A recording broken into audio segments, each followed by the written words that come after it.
Olá, povo de Deus, a graça e a paz do nosso Senhor e Salvador Jesus Cristo sejam com todos que estão aí do outro lado. Estamos um pouquinho distantes uns dos outros, mas unidos no amor de Jesus Cristo. E neste momento nós vamos estar entoando canções que exaltam e engrandecem o nome do nosso Deus. E eu quero convidar você para que se reúna com a sua família aí onde você estiver, né? Deem as mãos, vamos louvar ao Senhor e dizer para o nosso Deus que Ele é merecedor de toda a honra e toda a glória. E neste momento, nós vamos estar declarando que nós estamos unidos, firmes no propósito de adorar ao nosso Deus. Dependente do que aconteça, nós vamos estar adorando, louvando, exaltando e bendizendo o nome do Rei dos Reis, que é Jesus Cristo, Senhor dos Senhores. Aleluia. Cante comigo.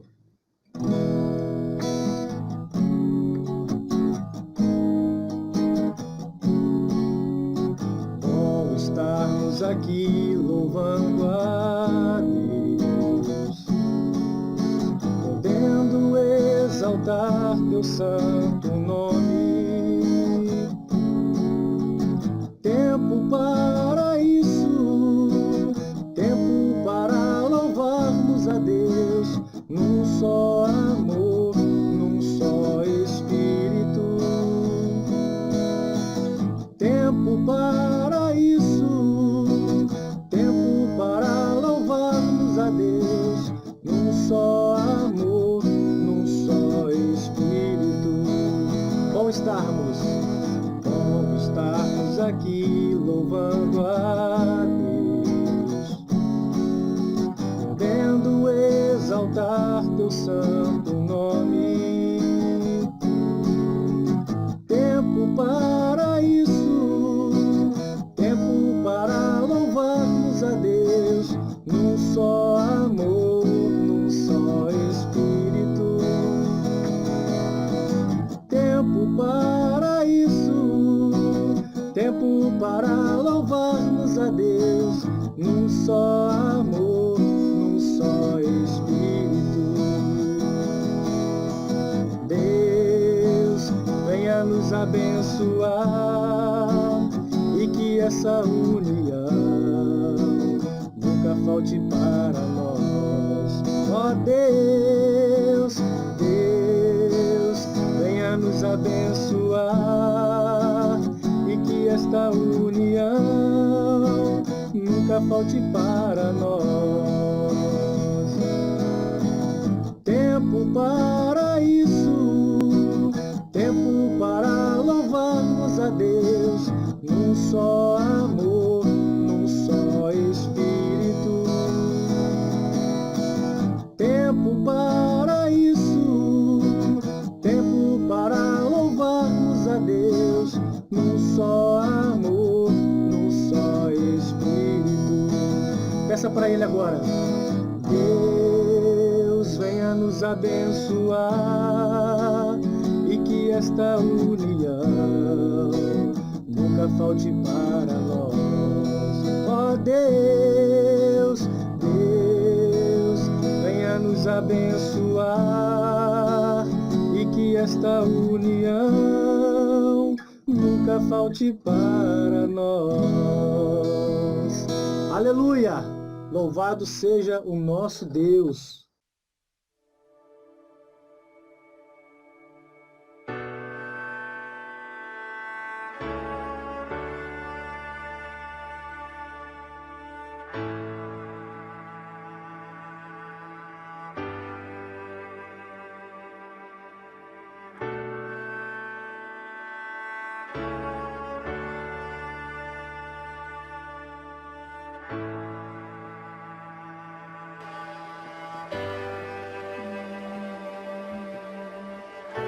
Tua voz me chama sobre as águas, onde os meus pés podem falhar.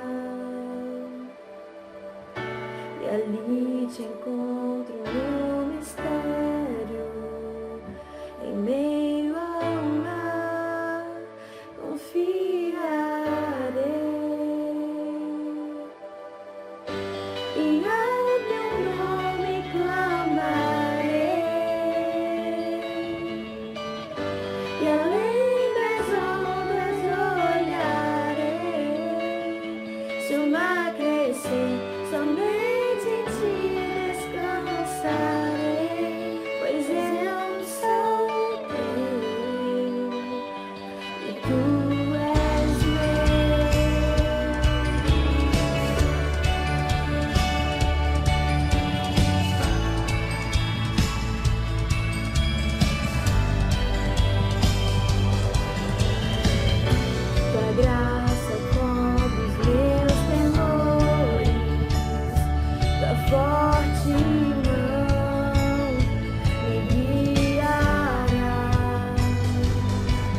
Boa noite, querido irmão e irmã. Prazer para mim estarmos juntos mais uma vez aqui, quando estaremos iniciando o estudo bíblico na primeira carta de João.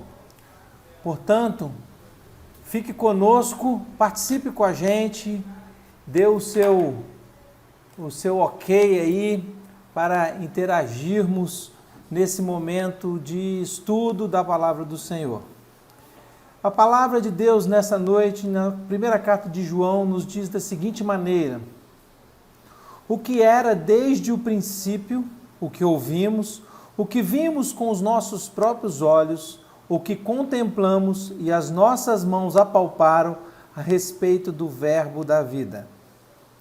E a vida se manifestou, e nós a vimos e dela damos testemunho, e anunciamos a vocês a vida eterna, que estava com o Pai e nos foi manifestada. O que vimos e ouvimos, anunciamos também a vocês, para que também vocês tenham comunhão conosco. Ora, a nossa comunhão é com o Pai e com o seu Filho Jesus Cristo. E escrevemos essas coisas para que a nossa alegria seja completa. A mensagem que dele ouvimos e que anunciamos a vocês é esta: Deus é luz e não há nele treva nenhuma. Se dissermos que mantemos comunhão com ele e andarmos nas trevas, mentimos e não praticamos a verdade. Se andarmos na luz, como ele está na luz, mantemos comunhão uns com os outros. E o sangue de Jesus, seu Filho, nos purifica de todo pecado. A princípio vou ler até esse versículo de número 7, e à medida que formos caminhando no estudo, terminamos então o primeiro capítulo. Vamos orar ao Senhor nessa hora? Senhor Deus, nós te bendizemos nesta noite, quando mais uma vez estamos juntos, ó Pai, em comunhão, Pai, em espírito, para aprender um pouco mais da sua palavra. Clamamos a Ti a presença do Senhor em cada lar, em cada vida que nos ouve nessa hora, e que assim, ó Deus, o Teu Espírito Santo possa ministrar aos nossos corações e aprendermos mais um pouco da sua palavra. Nós Te louvamos, bendizemos o Senhor no nome santo e poderoso do Teu Filho Jesus. Amém. Pois bem, querido irmão, aqui nós estamos diante da primeira carta de João, quando estaremos observando, à medida que analisarmos aqui essa carta, a maneira e o conteúdo dela, com o próprio Evangelho, o quarto Evangelho, o Evangelho de João. Há aqui uma semelhança, porque a mensagem ela se aproxima bastante, como os irmãos vão poder observar. Quando ele inicia, ele diz assim: o que era desde o princípio, o que ouvimos, o que vimos com os nossos próprios olhos, o que contemplamos e as nossas mãos apalparam a respeito do verbo da vida. Quando nós lemos o Evangelho de João, fomos remetidos a essa carta, e o Evangelho de João diz assim: o verbo se fez carne, e o verbo habitou entre nós, e o verbo estava com Deus, e o verbo era Deus. Nesse sentido, eu preciso trazer qual era o pano de fundo para que essa carta primeira de João tivesse esse conteúdo. Pois bem, essa carta foi escrita um pouquinho depois do ano 100, em Éfeso, e a impressão realmente que nos dá é que ela é uma sequência desse Evangelho de João. O Evangelho de João foi escrito para despertar a fé para com Jesus Cristo, uma fé viva. Entretanto, essa carta, essa epístola, ela vai justificar a certeza da posse dessa fé, para instruir as verdades dessa certeza.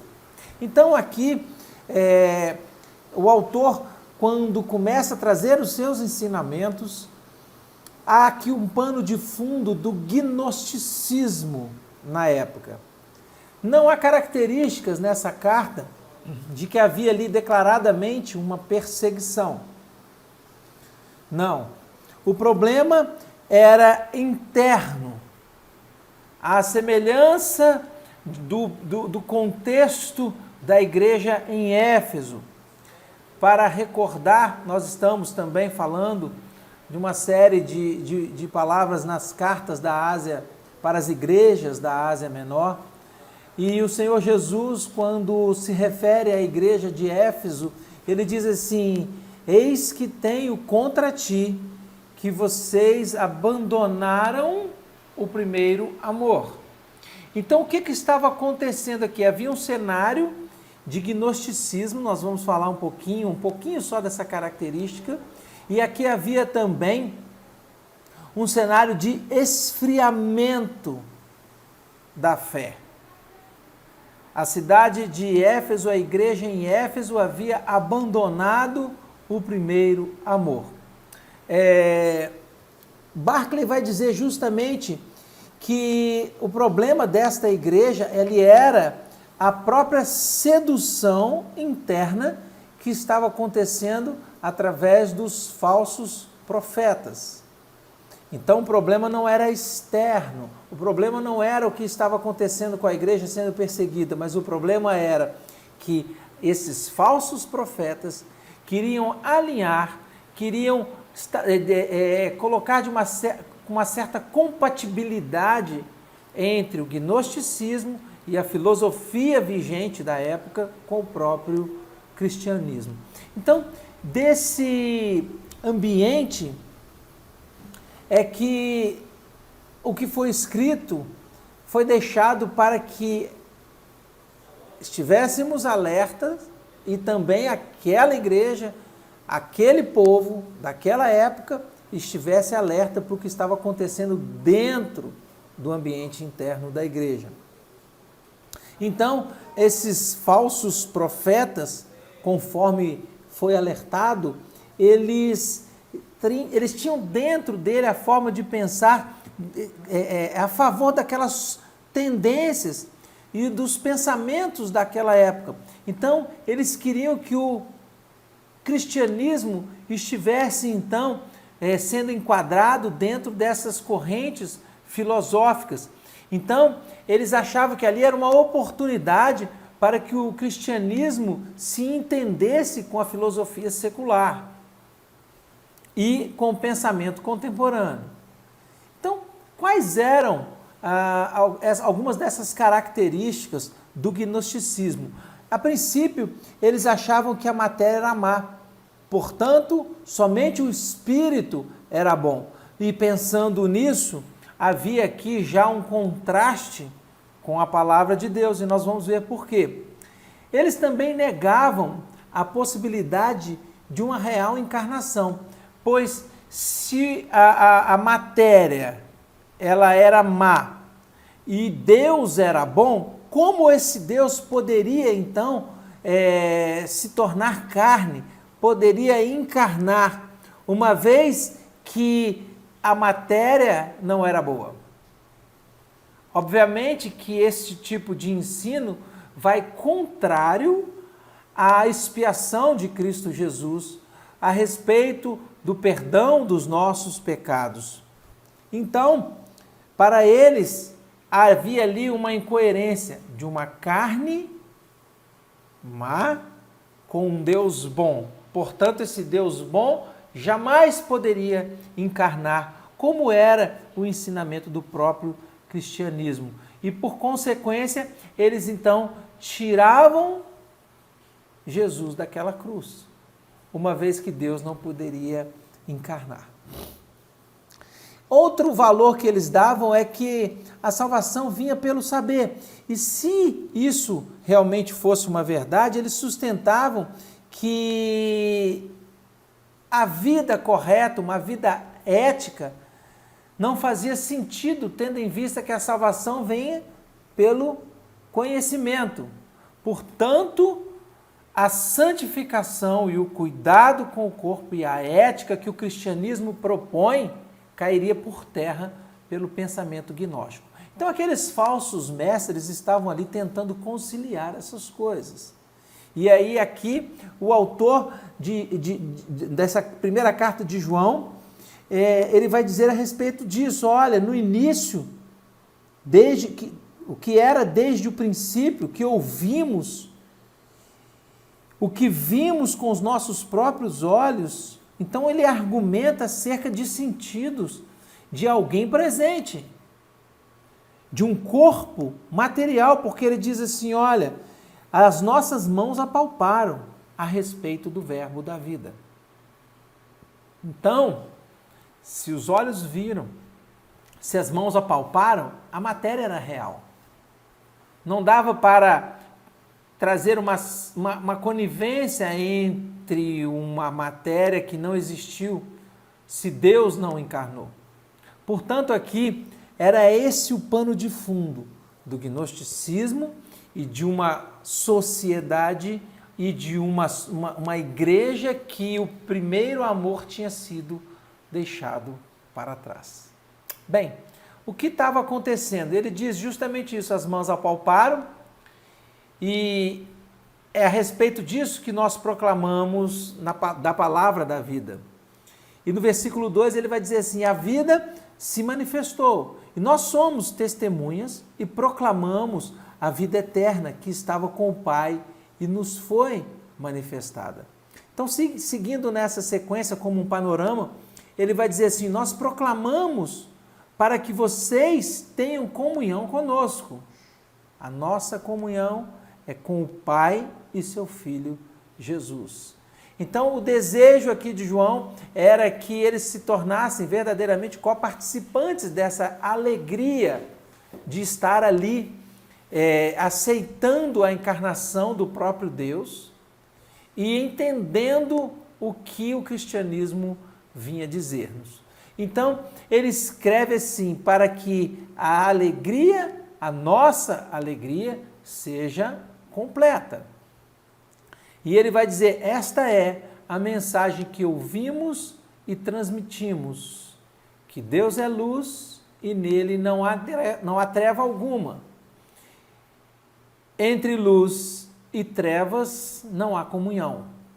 Esse era a tônica quando ele começa, apesar dos irmãos observarem que não tem aqui uma estruturação de uma carta propriamente dita, conforme as que nós já vimos, que existe ali uma apresentação, uma saudação, um desenvolvimento.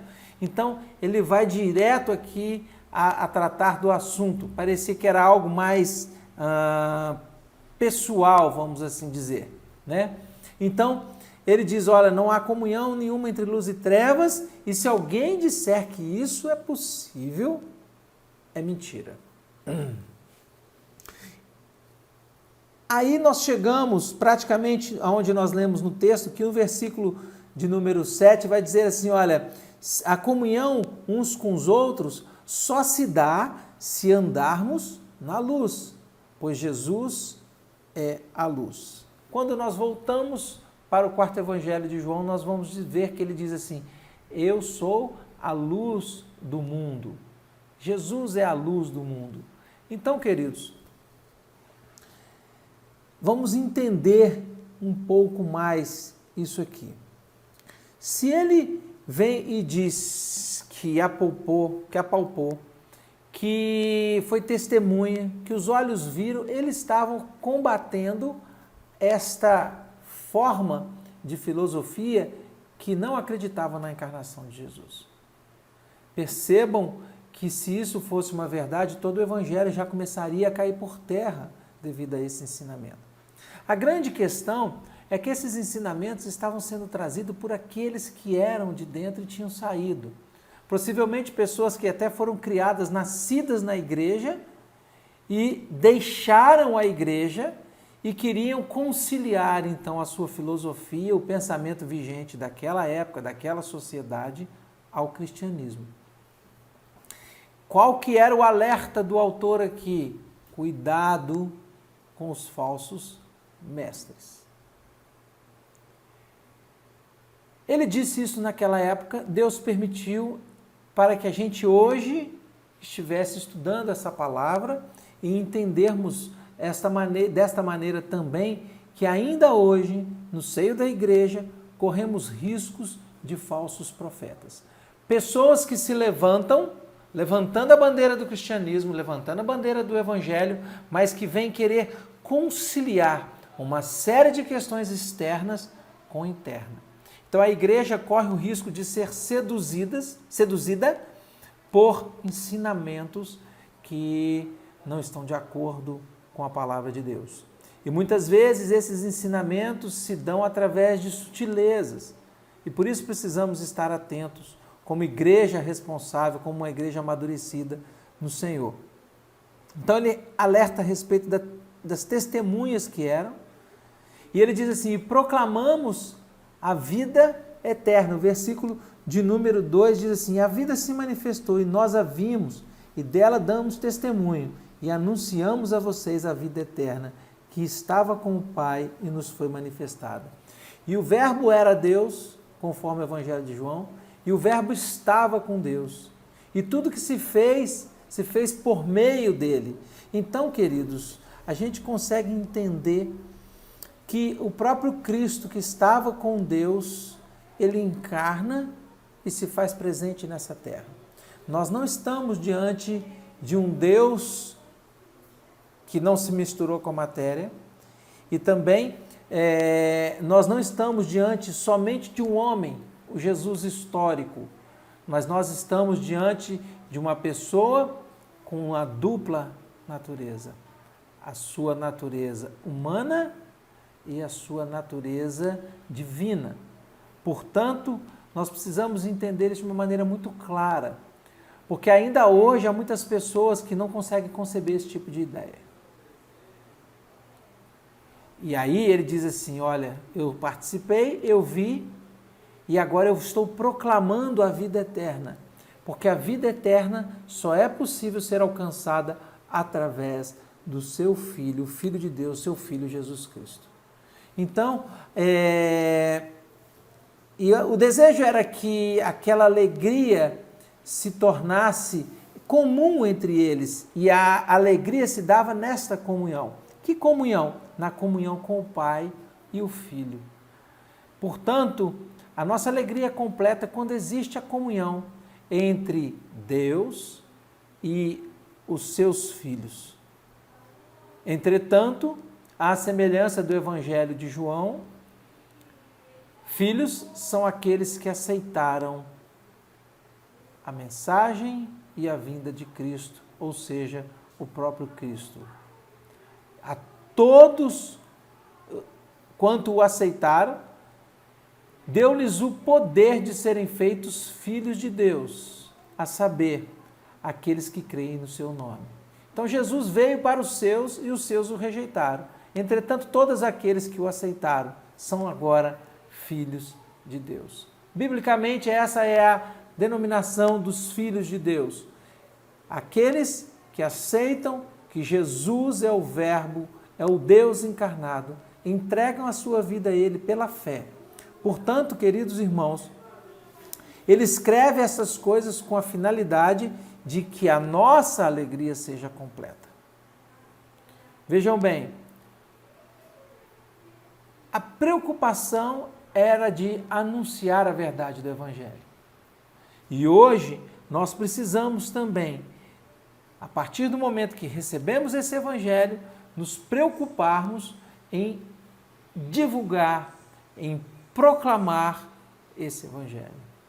Porque esse Evangelho vai proclamar a própria vida eterna. E a vida eterna é essa, é o Filho. Aquele que tem o Filho tem a vida eterna. E não há outro caminho para a vida eterna senão através do Filho de Deus, o próprio Jesus Cristo. Portanto, ele segue e diz assim: Deus é luz e nele não há treva alguma. Entendamos bem que ele diz que Deus é luz e nós poderíamos tirar várias lições dessa sentença. Deus é luz, então aonde ele chega não há trevas. Aonde estava escuro, agora se faz claro, claridade, e a luz brilha. Aonde poderíamos tropeçar pelo caminho, pela escuridão, quando Cristo chega, ele faz com que enxerguemos o caminho. E a sua palavra vai dizer: eu sou o caminho, a verdade e a vida. Portanto, o homem sem Cristo Jesus é um homem que anda nas trevas. O homem sem Jesus é um homem andando na escuridão, na mais profunda escuridão. Portanto, quando Jesus chega, ele é a luz do mundo e nele não há treva alguma. Ele chega e traz luz à vida do homem, traz sentido a essa vida. Queridos irmãos, nessa hora eu me deparo com uma sentença de que Deus é luz e toda a profundidade que essa luz veio trazer ao mundo. Um mundo em trevas, um mundo sem Jesus é um mundo sem esperança. O mundo sem Jesus é um mundo que está fadado à morte. Portanto, quando ele diz, eu sou a luz do mundo, ele está dizendo, olha, eu vim trazer claridade ao que estava escuro. Eu vim trazer sentido ao homem perdido. E aqui, queridos, ele diz, e nele não há treva alguma. Mas aqui há algo muito interessante que nós precisamos entender também, porque ele diz assim, se dissermos que mantemos comunhão com ele e andarmos nas trevas, mentimos e não praticamos a verdade. Se andarmos na luz, como ele está na luz, mantemos comunhão uns com os outros, e o sangue de Jesus, seu Filho, nos purifica de todo pecado. Não existe compatibilidade entre luz e trevas. É algo incompatível, porque se há aqui a treva, quando a luz chega, automaticamente a treva precisa sair ou deixa de existir. Qual que é o problema? O problema é quando a igreja do Senhor Jesus, que está sob a luz, que tem a luz, quer conciliar a luz e trevas. Biblicamente impossível. Porque se disser que isso é possível, aqui a palavra de Deus vai dizer que nós não praticamos a verdade e mentimos. Queridos irmãos, os filhos de Deus, os filhos da luz, não podem e não conseguem andar nas trevas. É isso mesmo. Você que está nos assistindo nessa hora, não há compatibilidade alguma entre luz e trevas, porque Deus é luz, Deus é santo, e aonde ele chega, a sua santidade prevalece. Aonde ele chega, a luz que ilumina o mundo prevalece. Uma luz que nós jamais poderemos apagar. Mas como servos de Deus, como filhos de Deus, nós precisamos andar na luz. É isso que essa palavra diz, ele diz, se andarmos na luz, como ele está na luz, mantemos comunhão uns com os outros. E o sangue de Jesus, seu Filho, nos purifica de todo pecado. Queridos irmãos, andar na luz será sinônimo de comunhão uns com os outros através de Cristo Jesus. Não haverá comunhão se, apesar de dizermos que somos da luz, andarmos e tivermos prazer nas trevas. Esta palavra é muito clara. Treva e luz são incompatíveis. E Deus é luz. E aqui, ele segue e diz assim, olha, Jesus é a luz e o seu sangue nos purifica de todo pecado. Agora eu sigo no versículo de número 8, que diz assim: se dissermos que não temos pecado nenhum, a nós mesmos enganamos e a verdade não está em nós. Se confessarmos os nossos pecados, Ele é fiel e justo para nos perdoar os pecados e purificar de toda injustiça. Se dissermos que não cometemos pecado, fazemos dele um mentiroso e a sua palavra não está em nós. Vamos deixar algumas coisas claras aqui. Deus é luz. Treva não tem compatibilidade com luz. Todos nós pecamos. Não há perfeição no homem.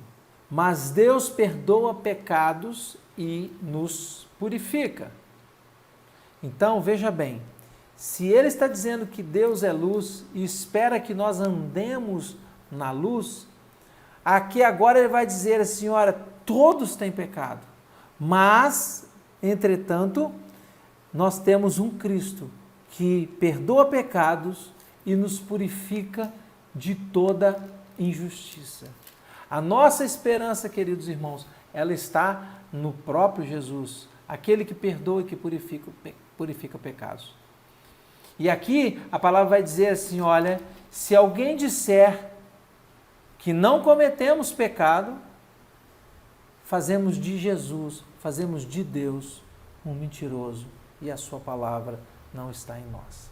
Portanto, queridos, temos todos pecados, porém Deus nos perdoa e nos purifica se houver arrependimento e confissão desses pecados. Deus é luz e não há compatibilidade com as trevas. Aquele que anda na luz não tem prazer nas trevas. Se tiver, ele é um mentiroso e a luz não está nele. Mas todos nós, Igreja do Senhor, temos pecado. Mas o Senhor Jesus, Ele venceu essa batalha de tal maneira que o pecado não tem mais domínio sobre os seus filhos. Deus nos deu condições de vencermos o pecado. E o pecado, quando acontece de uma maneira acidental e o Espírito nos incomoda, somos perdoados à medida que nos arrependemos e confessamos esse pecado a Deus.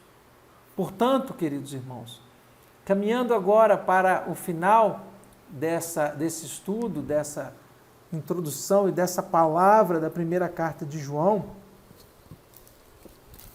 eu preciso pensar na minha vida como que isso vai ser uma realidade. Em primeiro lugar, aplicando isso, nós precisamos, igreja, de tomar cuidado com os falsos profetas, que surgem no interior dela e que vêm seduzindo com palavras, filosofias, práticas antibíblicas, para corromper a fé dos fiéis, para corromper a fé daqueles que são verdadeiramente filhos de Deus. Se somos filhos de Deus e nos colocamos nessa posição, nós vamos guardar, nós vamos observar, nós vamos praticar a palavra de Deus e nos esforçar para isso na dependência do próprio Deus. Agora, não há compatibilidade entre treva e luz.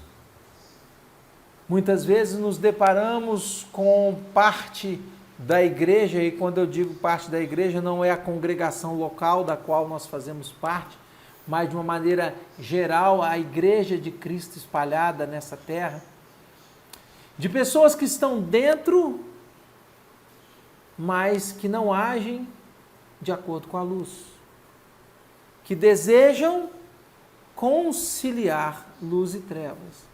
Mentiroso, assim a palavra diz. Portanto, se ele disser também que é um santarrão que não tem pecado, ele faz com que o Senhor seja mentiroso. Incompatibilidade bíblica, irmãos.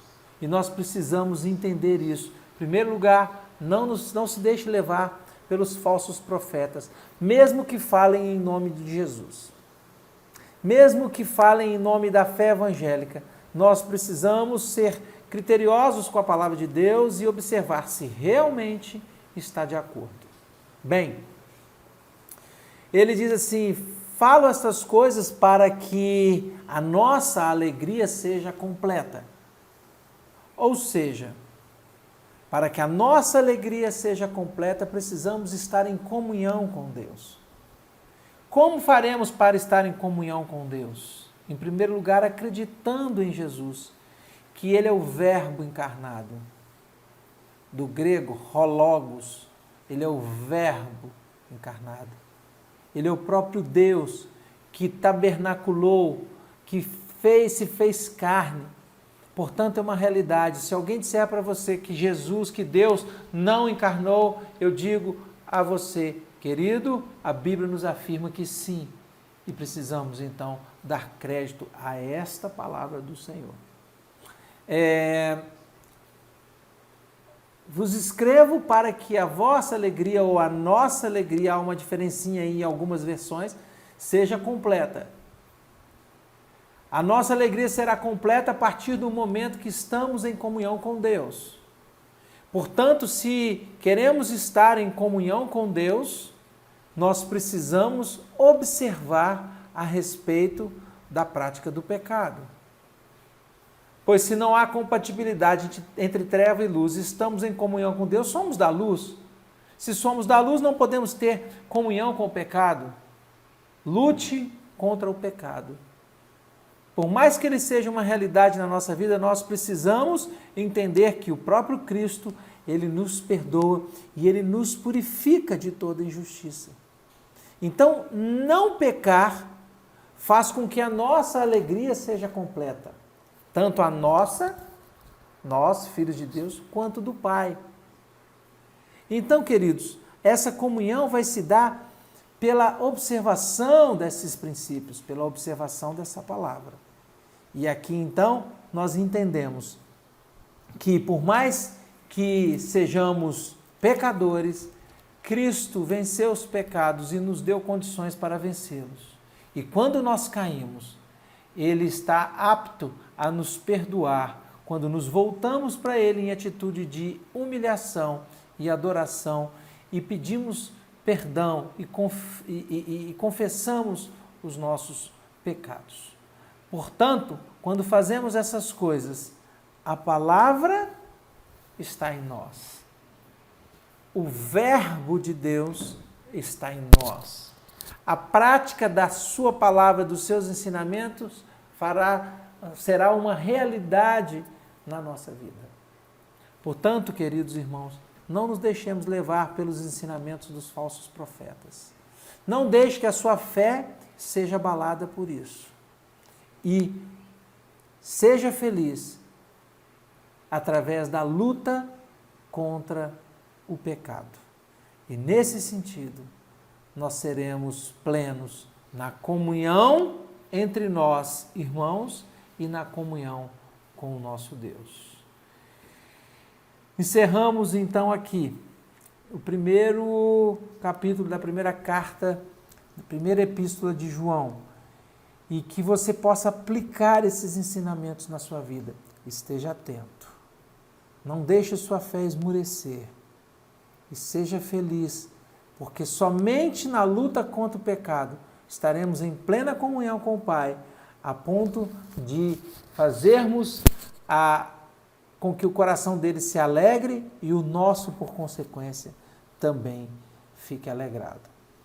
Que o Senhor, então, nos abençoe, nos ajude no entendimento da sua palavra e que, nesses tempos, independente de onde nós estamos, nós precisamos estar sintonizados.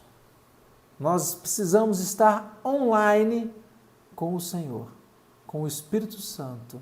Não fique off, mas fique on, fique ligado no Senhor e não deixe que você perca o melhor da presença do Senhor, se distraindo com ensinamentos falsos e se deixando levar pela prática do pecado.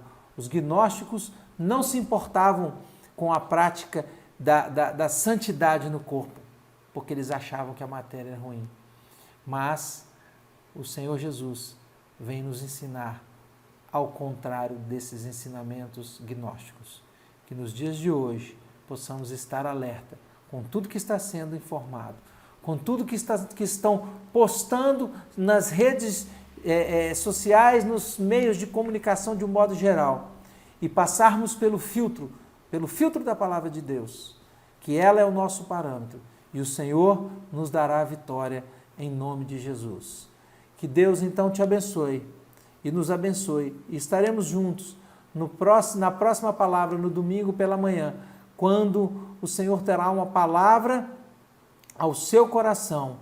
Fique ligado conosco, participe dos cultos na sua casa, com a sua família, e de preferência, no momento dos cultos da igreja, não perca essa prática e não se deixe levar pelos ensinamentos filosóficos de uma sociedade sem Cristo Jesus. Deus te abençoe, foi um prazer poder falar com vocês e que o Espírito Santo possa guiá-los em nome de Jesus. Amém.